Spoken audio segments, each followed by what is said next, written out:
Hello, good morning. Welcome to the channel. Today is 30th September 2021 और आज last trading day है, expiry भी है, मंथ एंड भी है, क्वार्टर एंड भी है। तो आज एक इम्पॉर्टेंट दिन है फ्रॉम अ ट्रेडिंग साइड। पहले हम देख लेते हैं कि ग्लोबल साइड पे हम क्या देख रहे हैं। यूएस मार्केट्स में हम देखें तो कल मिला जुला सा ट्रेड रहा क्योंकि यील्ड्स भी काफ़ी वॉलेटाइल रही, बट अच्छी बात है कि ये थोड़ा सा रिट्रेस होके 150 के आसपास आ गया है, तो ये अच्छी बात है। डाउ में हमने थोड़ी बहुत खरीदारी देखी, 90 पॉइंट्स अप ऊपर की साइड पे क्लोज हुआ, बट जहाँ पे नैस्डैक में हमने थोड़ी बहुत वीकनेस देखी। तो ये यूएस का मिला जुला सा ट्रेड रहा। आज इम्पॉर्टेंट दिन रहेगा हमारे लिए भी, क्योंकि SGX निफ्टी थोड़ा बहुत वीकनेस दिखा रहा है, क्योंकि एशियन मार्केट्स में भी हल्की फुल्की गिरावट है। एक चाइनीज़ PMI डेटा अवेटेड है, तो इसके वजह से हम देख रहे हैं शंघाई, हैंगसेंग थोड़ी बहुत वीकनेस के हिसाब से ट्रेड कर रहा है। निकाय भी थोड़ा वीक ट्रेड कर रहा है। ब्रेंट क्रूड एक अच्छी बात है हमारे लिए कि ब्रेंट क्रूड थोड़ा रिट्रेस हुआ है फ्रॉम $80 से, अब ये $78 के नीचे ट्रेड कर रहा है। गोल्ड और सिल्वर दोनों ही काफ़ी वीक ट्रेड कर रहे थे कल के दिन में। सिल्वर अपने एक साल के लोअर लेवल्स पे आ चुका है और गोल्ड अपने 6 महीने के लोअर लेवल्स पे आ चुका है। तो हमने देखा कि गोल्ड कल 1730 के आसपास ट्रेड कर रहा था और सिल्वर भी थोड़ी बहुत वीकनेस दिखा रहा था। अगर मैं रुपी की बात करूं अगेंस्ट द डॉलर, वो स्टेबल है, 73.44 के आसपास ट्रेड कर रहा है, तो वहाँ पे कोई ज़्यादा एक्शन हमने देखा नहीं। कल जो FIS के नंबर्स थे, फिर से एक बड़ा सेल फिगर आया है 1896 करोड़ का। तो FIS ने कल 2-3 दिन में काफ़ी अच्छी खासी बिकवाली की है। DIS पर उसके सामने अगर हम देखेंगे तो एक बहुत शानदार खरीदारी की है। सो 3262 करोड़ की खरीदारी की है, तो 3200 करोड़ की उन्होंने खरीदारी की है, which is a very good number. 10 year GSEC की हम बात करें इंडियन पर्सपेक्टिव के हिसाब से, तो ये 6.21 के आसपास ट्रेड कर रहा है। तो जहाँ पे हमने लोअर लेवल्स देखा था 613, 614, और वहाँ से अब ये ऊपर आ गया है, यील्ड करीबन 620, 621 के आसपास ट्रेड कर रहा है। तो बॉन्ड प्राइजेस थोड़ी बहुत वीकनेस दिखा रहे हैं कल लास्ट 2 दिनों से। अब बात करते हैं निफ्टी के। निफ्टी इंपॉर्टेंट सपोर्ट उसका 17,600 रहेगा और इसका रेजिस्टेंस करीबन 17,800 का रहेगा।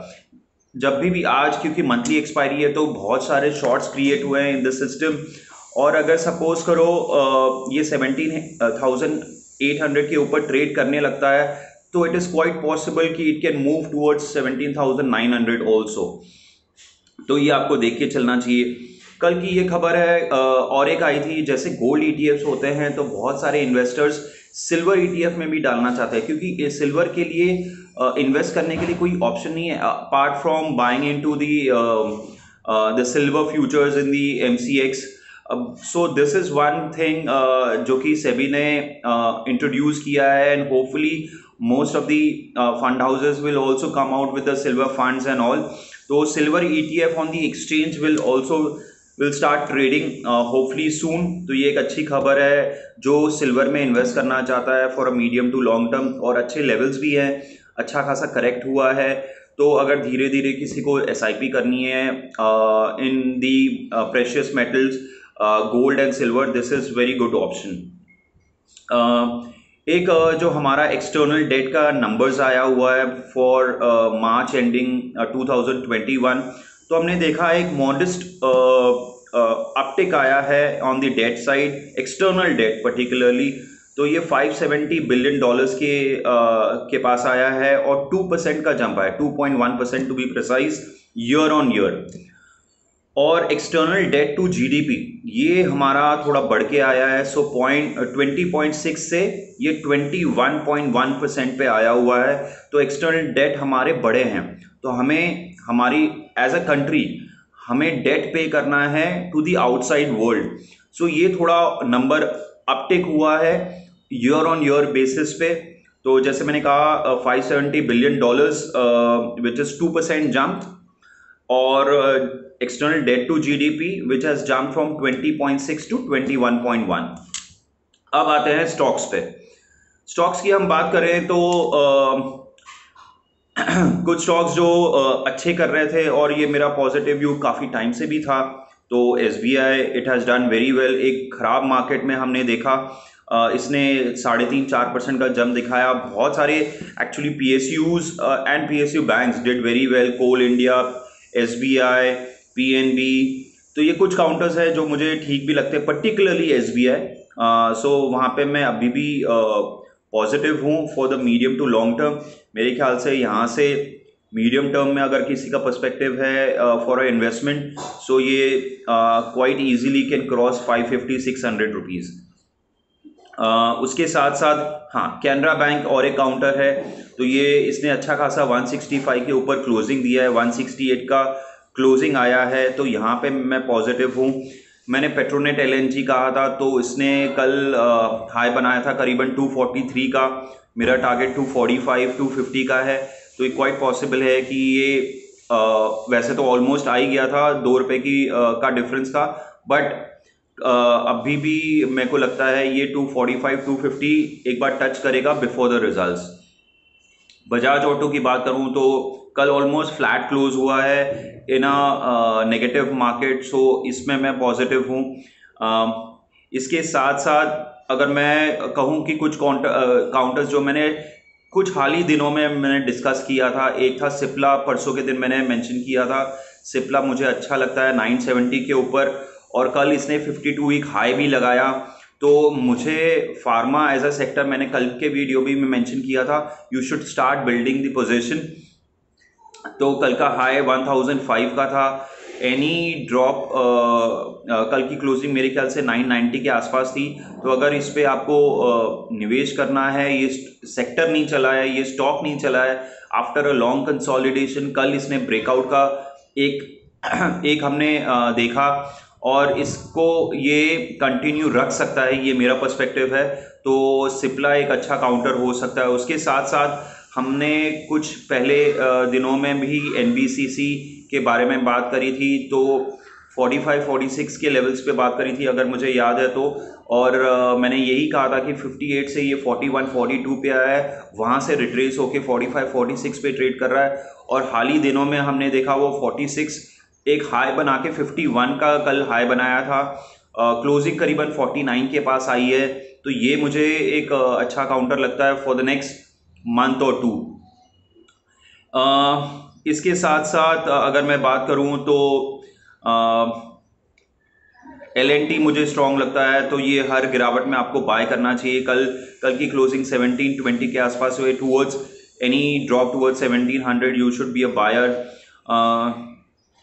अभी IT सेक्टर्स की मैं बात करूं, so IT sectors have been negative for last week और 10 डेज। तो एक क्या कह सकते हैं कि एक टेम्पररी पुल बैक आ सकता है, बट मेरा मानना है कि you should B reducing your positions, if not अभी तक रिड्यूस नहीं किया है तो मेरा मानना है कि धीरे धीरे आपको अपना पोजीशन रिड्यूस करना चाहिए अगर आप ओवरवेट है तो, from a very short term time horizon. तो और किसी का, क्योंकि मुझे ये लगता है कि IT सेक्टर अब एक कंसोलिडेशन जोन पे जाएगा इस लेवल पे। It could be a month, it could be 3 months, that we will see, but मुझे लगता है at these levels you should be at least not over positive on the IT stocks. So भेल, अच्छा भेल पे भी हमने डिस्कस किया था। सो भेल has almost move to 64 levels. So यहाँ पे मैं कुछ दिनों से मैं पॉजिटिव था, करीबन 56-57 पे ये मैंने बात की थी फॉर द टारगेट ऑफ 65। सो वो मोर और लेस अचीव होता हुआ दिख रहा है। उसके साथ साथ और कुछ काउंटर्स मैं आपको मेंशन करना चाहूँगा। अडानी पोर्ट, सो अडानी पोर्ट 740 के आसपास ये ट्रेड कर रहा है। मुझे लगता है एक फिर से वो ट्रेडिंग जोन में चला गया है। मैंने 765 के ऊपर एक ब्रेकआउट कहा था, 785 जाने के बाद ये फिर से उसी ट्रेडिंग जोन पे आ गया, विच इज़ अराउंड 735 से लेके 765। हर मूव टूवर्ड्स 760 वहाँ पे थोड़ी बहुत बिकवाली होती है, बट मेरा मानना यही है कि जैसे जैसे हमारे एक्सपोर्ट्स नंबर दिख रहे हैं, तो ये हो सकता है कि अगर किसी का पर्सपेक्टिव है नेक्स्ट 3 मंथ्स का, तो मैंने आपको टारगेट पहले से ही मेंशन किया हुआ था। मेरा टारगेट पर्सनली इसमें 900 रुपये के आसपास है, एक बार यहाँ पे आना चाहिए। तो ये कुछ स्टॉक्स और कुछ सेक्टर्स हैं और हमने मार्केट के बारे में बात करी। अगर आपको ये वीडियो अच्छा लगा तो you can like and subscribe and you can share with your friends and family.